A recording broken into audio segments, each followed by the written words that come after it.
शिक्षा के साथ साथ अध्यात्म से कैसे जोड़ सकते? एक मित्रवत पहले व्यवहार करके अपने छात्रों को ये समझाने की चेष्टा करें कि केवल आधुनिक शिक्षा ही आपके जीवन को उन्नतशील नहीं कर सकती।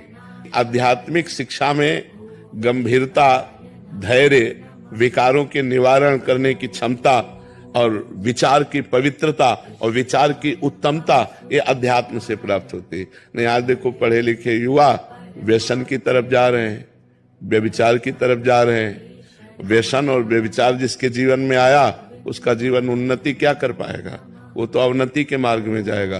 कुछ ऐसे संत महापुरुष हुए हैं जिन्होंने दोहों में, चौपाइयों में ऐसे ऐसे गूढ़ अध्यात्म के विषयों का वर्णन किया है। तो हमको अपने नवीन विद्यार्थियों को कम से कम ब्रह्मचर्य की शिक्षा, कि किसी भी विधि विधान से हम अपने जीवन को नष्ट न करें, तो हम कुछ संयम नियम धारण करें। हम अपने बुजुर्गों के साथ नम्र और विनय में व्यवहार करें। विद्या विनयम ददाति, जो विद्या को धारण करता है वो विनय युक्त हो जाता है। और आज उद्दंडता बढ़ रही है, अपने माता पिता को जवाब दे देना, उनका सम्मान ना करना, उनकी सेवा ना करना, उनकी आज्ञा का पालन ना करना, कि हमारा मनुष्य धर्म क्या है, हमारा भ्रातृ धर्म क्या है, हमारा पुत्र धर्म क्या है, पितृ धर्म क्या है। तो ये सब अध्यात्म से पता चलेगा।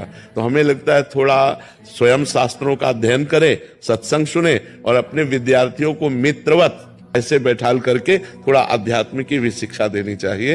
राधे राधे महाराज जी। महाराज जी, मैं इस जीवन को केवल हरि के लिए रो रो कर खत्म करना चाहती हूँ, सांसारिक दायित्व भी निभाना चाहती हूँ। महाराज जी, ऐसे में दोनों कैसे हो पाएंगे? क्यों नहीं हो पाएंगे? रोटी बना रहे हैं भगवान का स्मरण करते हुए, जो परिवार की सेवा कर रहे हैं भगवान। गोपीजनों से बढ़कर किसी का प्रेम होगा क्या? पूरे परिवार की, पति पुत्र आदि की सेवा करना। और श्री कृष्ण प्रेम की ध्वजा कही गई गोपी।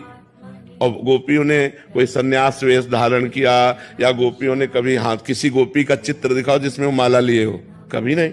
और भागवत में वर्णन आया, कोई धान कूट रही, कोई लीप रही, कोई बच्चे को दुलार कर रही, कोई पति को सेवा कर रही, परिवार। लेकिन मन की वृत्ति श्री कृष्ण में लगी है। मुरारी पादार्पित चित्त वृत्ति, विक्रेतु कामाखिल गोप कन्या, दध्याधिकम मोह वसादोचत गोविंद दामोदर माधवेति। वो दही बेचने जा रही, पर इतनी मगन है कृष्ण में कि कह रहे कोई गोविंद ले ले, कोई दामोदर ले ले, कोई माधव ले ले।